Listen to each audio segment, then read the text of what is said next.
नमस्कार. आपण ऐकतोय डॉक्टर रामचंद्र जोशी लिखित साद देती हिमशिखरे. आपला भाग चाललाय चौथा. वर्ष उलटली आणि मी एम.एची पदवी प्रथम श्रेणीत संपादन करून कॉलेजातून बाहेर पडलो. वडिलांचं वय झालं असल्यामुळे वकिली धंद्यातून ते जवळजवळ निवृत्त झाले होते. मी पुढे काय करावं याची चर्चा घरात सुरू झाली होती आणि त्यात एकमत होत नव्हतं. माझ्या उभय बंधूंच्या मते मी विलायतेला जाऊन ऑक्सफर्ड विश्वविद्यालयाचा शिक्षणक्रम पुरा करावा असं मत होतं.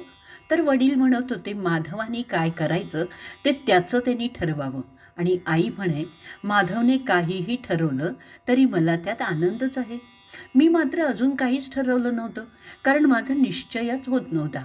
गेल्या 3-4 वर्षात गूढवादाच्या तत्त्वज्ञानाने मी इतका भारावून गेलो होतो की माझ्यात अध्यात्माचं वारं शिरलं होतं. मनाला तळमळ लागून राहिली होती. वाटायचं अध्यात्म आणि गूढवाद यांच्या मूलतत्वांचा शोध घ्यावा, धर्मतत्वातील गूढांची उकल करून घ्यावी. आणि या काळात मी आणि स्वामीजी बरेचसे जवळही आलो होतो. त्यांच्याबद्दल मला आत्मीयता उत्पन्न झाली होती. जुन्या आणि आधुनिक, एतद्देशीय आणि परदेशीय तत्त्वज्ञानांच्या अनेक पुस्तकांचं मी मोठ्या रुचीने वाचन केलं होतं. त्याकरता मी संस्कृतचा विशेष अभ्यास करण्यात बराच वेळ घालवला होता. हेतू हाच होता की त्यामुळे संस्कृतमध्ये ऋषीमुनींनी संकलित केलेल्या ज्ञानाचा मूलग्राही अभ्यास करता येईल. कुठल्या तरी अपरिचित अशा शक्तीकडे मी ओढला जात आहे असं जाणवत होतं. काहीतरी नवसंक्रमण माझ्या जीवितात साकारत होतं. शरीराने मी अगदी आरोग्यसंपन्न होतो, कारण व्यायामादी दैनंदिन गोष्टीत खंड पडलेलाच नव्हता. मनातही कुठलाही गोंधळ नव्हता. माझ्या कॉलेजातच प्राध्यापक पदक घेण्याबद्दल मला विनवण्यात आलं. सरकारी नोकरीही देऊ करण्यात आली. परंतु काही दिवस तरी कोणत्याच प्रकारच्या कामाला जुंपून घ्यायचं नाही असं मी ठरवलं होतं. एकट्याने किंवा शक्य असेल तेव्हा स्वामीजींच्या बरोबर हिंदुस्थानभर प्रवास करावा अशा निर्णयाला मी आलो होतो. लग्नाकरता मुलीही सांगून येत होत्या, पण इतक्या लवकर विवाहबंधनात पडायचं नाही हेच मी मुळी ठरवून टाकलं होतं. गोखले काकांनी वडिलांना सुचवलं होतं की माझं शिक्षण पूर्ण झालेलं आहे, तेव्हा त्यांच्या मालतीशी माझा विवाह व्हायला काही प्रत्यवाय नसावा. कारण एव्हाना मालती BAच्या वर्गात शिकत होती. ती अत्यंत सुंदर होती. श्रीकांत वकिलीची परीक्षा प्रथम श्रेणीत पास झालेला होता. मला काय किंवा माझ्या आई वडिलांना काय गोखल्यांच्या कुटुंबाबद्दल किंवा त्यांच्या मुलीबद्दल काहीच म्हणायचं नव्हतं. काका गोखल्यांनी माझ्या वडिलांना लिहिलेल्या एका पत्रात माझ्या सध्याच्या प्रवृत्तीबद्दल भीतीही प्रकट केली होती आणि दुरान्वयाने हेही सुचवलं होतं की स्वामीजींच्या सान्निध्यात प्रदीर्घ काळ जर मी राहिलो तर एखाद्या दिवशी मी संन्यासी होईन. माझ्या वडिलांनी उलट कळवलं होतं की जीविताविषयी कोणताही विचार करण्याइतका मी आता मोठा झालेलो आहे. त्यांनी असंही कळवलं होतं उत्तमात उत्तम असं शिक्षण त्यांनी मला दिलेलं आहे. मला माझ्या उर्वरित आयुष्यात निर्वेदपणे राहता येईल एवढी मायाही ठेवलेली आहे. तेव्हा एका मुलाचा पिता या नात्याने त्यांचं जे कर्तव्य आहे ते त्यांनी चांगल्या प्रकारे पार पाडलेलं आहे. पुढचा मार्ग आता माधवने आपल्या मताने चोखाळायचा आहे. कामधंद्यात स्थिर झाल्याशिवाय लग्न करायला त्याला सांगायला काहीच अर्थ नाही. आणि आम्ही असंही सुचवू लागलो तर तो ऐकणारही नाही. वडिलांनी गोखले काकांना आणखीही लिहिलं होतं की माधवचं लक्ष दिवसानुदिवस तत्त्वज्ञानांच्याकडे जास्त झुकत चाललं आहे याची मलाही जाणीव आहे. पण म्हणून तो संन्यासी होईल असं मात्र मला वाटत नाही. आणि समजा त्यांनी शेवटी स्वामीजींचाच मार्ग चोखाळायचं ठरवलं तर अशा स्थितीत मालतीशी विवाहबद्ध होण्याचा आम्ही आग्रह करणं म्हणजे दुसरी घोडचूकच नाही आहे का? कारण त्यामुळे त्या बिचाऱ्या मुलीचं आयुष्यच बर्बाद व्हायचं. आपले कौटुंबिक जिव्हाळ्याचे संबंध लक्षात घेता माझ्या मुलाकरता मालतीने आपल्या जीविताची बाजी लावावी असं सांगण्याचं पाप मी तरी करणार नाही. सध्या माधव काहीही करत नाही, पण असं आळसासारखं राहणं त्याच्या स्वभावालाच जमणार नाही अशी माझी खात्री आहे. त्यांनी दक्षिणेत फिरून येण्याचं ठरवलं आहे आणि त्याप्रमाणे त्यांनी फार मोठी सफर आखलेली असून इतक्यात तो प्रवासाला निघेलही. मला खात्री वाटते आहे की या प्रवासाने त्याचं मन सुस्थिर होईल आणि पुढे जीवितक्रमाबाबत निश्चय करण्याच्या दृष्टीने त्याची ही सफर उपकारकच ठरेल. नाहीतर BA व्हायला मालतीलाही अजून 1 वर्ष हवंच आहे. मग आत्ताच घाई कशाला हवी आहे? माझी दक्षिण भारताची सफर खरोखरच यशस्वी झाली. प्रेक्षणीय आणि ऐतिहासिक महत्त्वाच्या कितीतरी स्थळांना मी भेटी दिल्या. हिंदुस्थानचा हा भाग खरोखरच सुंदर आहे. दारिद्र्य असेल पण ती उणीव निसर्ग सौंदर्याच्या श्रीमंतीने भरून निघालेली आहे. निबिड अरण्य, निलगिरीची गगनचुंबी शिखरं, लांबवर पसरलेला हिरवा हिरवा सपाटीचा प्रांत, समुद्र किनारा सुंदर आणि केवढीही संपन्नता. इतर बाबतीत कमीपणा इथे जाणवतच नाही. एकदा शिकाऱ्याच्या संगतीत जंगलात जाण्याची मला संधी मिळाली. त्यावेळचं ते चित्त थरारक अनुभव किंवा कुठे टेनिस किंवा बॅडमिंटनच्या खेळात मिळालेला आनंद, वेळ कसा जात होता हे कळतच नव्हतं. मी फिरत फिरत म्हैसूरला आलो होतो. एका प्रगल्भ विचारशील राजाच्या प्रागतिक संस्थानाचे राजधानीचं ते शहर आहे. सुंदर राजवाडे, विस्तृत राजपथ, अधूनमधून असलेले मोठमोठे बगीचे, रेशमावरील कलात्मक डिझाईन्स, लाकडावरचं कोरीवकाम, चंदनाच्या सुगंधी आणि सुंदर वस्तू वगैरे म्हैसूरची वैशिष्ट्य माझ्या मनावर कोरली गेली. बरेच दिवसात स्वामीजींचा ठाव ठिकाणा नव्हता. आता त्यांची भेट व्हावी असं पुन्हा पुन्हा मनात येत होतं. पण रोज नव्या जागी असणाऱ्या फिरस्त्याचा पत्ता कसा काय मिळणार? पण एका संध्याकाळी फिरून येत असताना अचानकपणे रस्त्यात स्वामीजी दिसले. मला फार आनंद झाला, तसा त्यांनाही झाला. त्यांनी प्रकृतीच्याबद्दल माझी चौकशी केली. त्यांची प्रकृती तर नेहमीच उत्तम, ताजीतवानी आणि निरामय असे. त्याच दिवशी सकाळी ते म्हैसूरमध्ये आले होते आणि त्यांच्याच म्हणण्यावरून कळलं की तेही मला भेटण्याचा प्रयत्नच करीत होते. मी विचारलं, पण मी म्हैसूरला आहे हे तुम्हाला कसं काय कळलं? त्यांनी नुसतं स्मितहास्य केलं. मला माझ्या प्रश्नाचं उत्तर मिळालं. मी कुठे उतरलो याची त्यांनी चौकशी केली आणि सफरीची विशेष कटाक्षाने काही आखणी केली आहे का असंही विचारलं. काही ठरवून हिंडत नसल्याचं मी त्यांना सांगितलं. उटक मंडू निलगिरी उतरून म्हैसूरला आलो आहे आणि पुढे मद्रासला जायचं म्हणतोय. ते उतरले होते त्या ठिकाणचा पत्ता मला त्यांनी दिला. दुसऱ्या दिवशी सकाळी मी तिथे पोचलो तर ते तयारच होते. दाक्षिणात्य स्थापत्यशास्त्राप्रमाणे भव्य आणि विस्तृत प्रमाणात बांधलेलं ते शिवालय होतं. असंख्य कमानी आणि सभोवताली लांब रुंद ओवऱ्या, सारं बांधकाम दगडी आणि प्रशस्त. त्या ओवऱ्यातच कितीतरी संन्यासी आणि यात्रेकरूंची आरामशीर सोय झालेली होती. देऊळ आणि सभोवतालीचा प्रकार कटाक्षाने स्वच्छ राखला होता. स्वामीजींनी सांगितलं की ते रामेश्वरला जात असून तिथे त्यांची आणि त्यांच्या गुरुदेवांची भेट होणार आहे. त्यांनी मला रामेश्वरला येतोस का म्हणून विचारलं. रामेश्वर हेही पाहण्यासारखं स्थळ आहे, तेही पाहता येईल आणि शिवाय कोणी सांगावं, गुरुदेवांसारख्या सिद्ध पुरुषाचं दर्शन घडण्याची संधीही मिळेल. या वेळेपर्यंत स्वामीजींच्याबद्दल माझ्या मनात निराळं आकर्षण उत्पन्न झालेलं होतं आणि गुरुदेवांच्याबद्दल ते नेहमीच इतक्या गुणविशेषात्मक आदराने बोलत की त्यांच्या गुरुदेवांना पाहण्याची उत्सुकता माझ्या मनातही तीव्र झाली होती.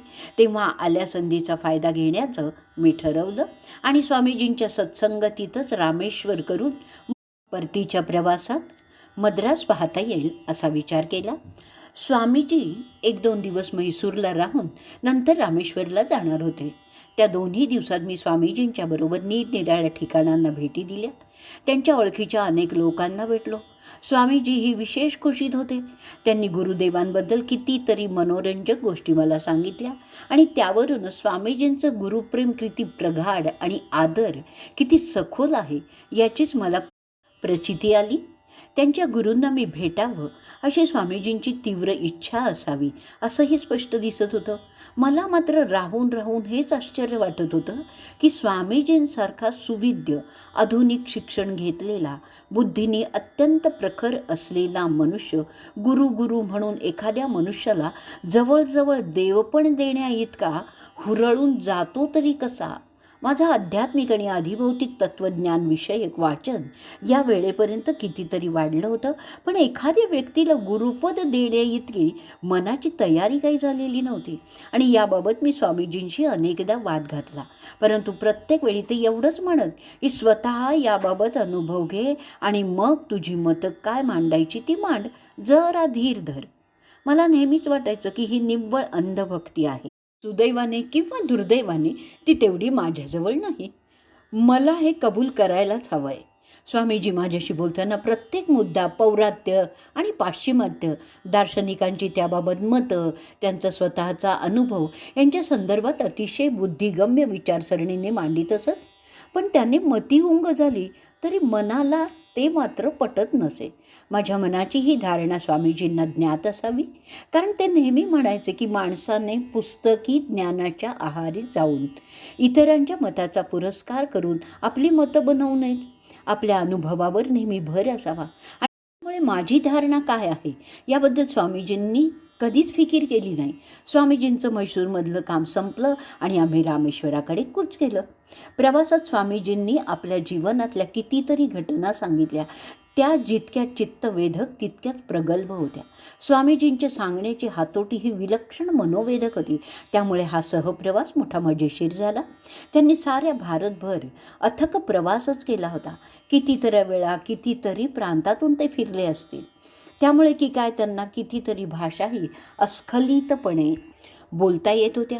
आम्ही रामेश्वरला पोचलो आणि त्यांनी मला एकच सावधपणाची सूचना दिली की गुरुदेवांबद्दल मी माझं मत घाईघाईने बनवू नये. शांतपणे अधीर न होता निरीक्षण करावे.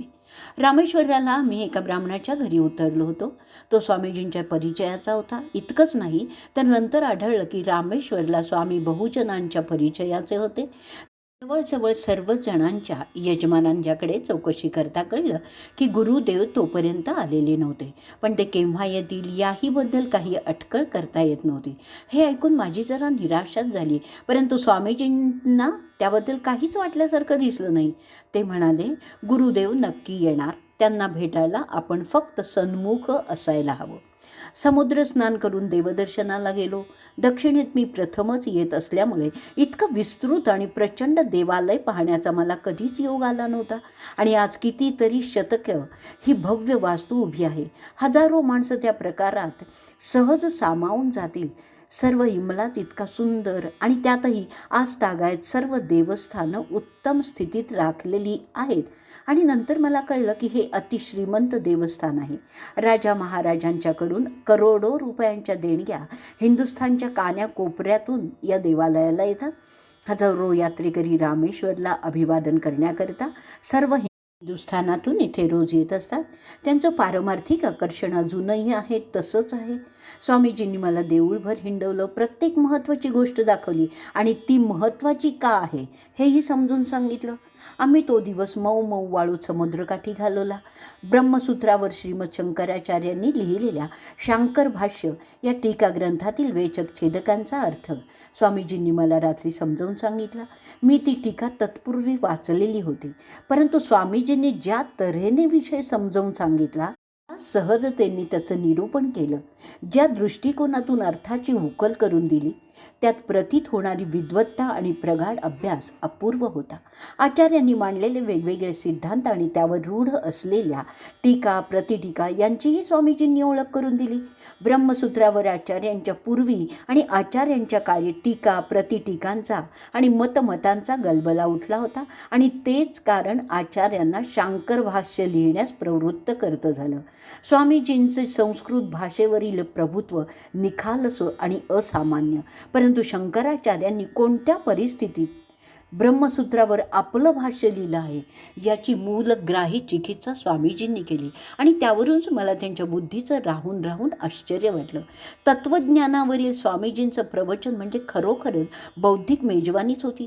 स्वामीजी जर एखाद्या कॉलेजात प्राध्यापक झाले असते तर मला खात्रीने वाटतं की जगातील सर्व पंडितांनी त्यांचं शिष्यत्व पत्करलं असतं. इतका अवघड विषय, पण तो असा समजावून सांगत की ऐकणारा त्याच्या व्याख्यानातील एकही मुद्दा विसरू शकणार नाही. स्वामीजी, तुम्ही आपलं हे ज्ञानभांडार विद्यार्थ्यांच्या पुढे खुलं कराल तर विद्यार्थी जगतावर केवढे उपकार होतील असं मी त्यांना म्हटलं. नेहमीप्रमाणे ते फक्त हसले आणि म्हणाले, हा सारा गुरुकृपेचा प्रसाद आहे, पण पढवणं हा माझा जीवन हेतू नाही की कुठल्याही धंद्याला किंवा स्थळाला मी स्वतःला कायमचा वाहून घेऊ शकत नाही. झोपायला कितीतरी उशीर झाला होता. सकाळी स्नान करून देवळात जात असताना स्वामीजींना मी विचारलं, गुरुदेवांच्या आगमनाबद्दल काही बातमी? स्वामीजी एवढंच म्हणाले की ते येणार आहेत असा त्यांच्याकडूनच खात्रीलायक संदेश मला आला आहे आणि ते लवकर येतीलही. आपण त्यांची वाट पाहत थांबायला हवं थोडंसं. त्यातून त्यांच्या कार्यक्रमात बदल झालाच तर तो ते मला कळवल्याशिवाय राहणार नाहीत. चा भाग आपण इथे संपवूयात. श्री गुरुदेव दत्त.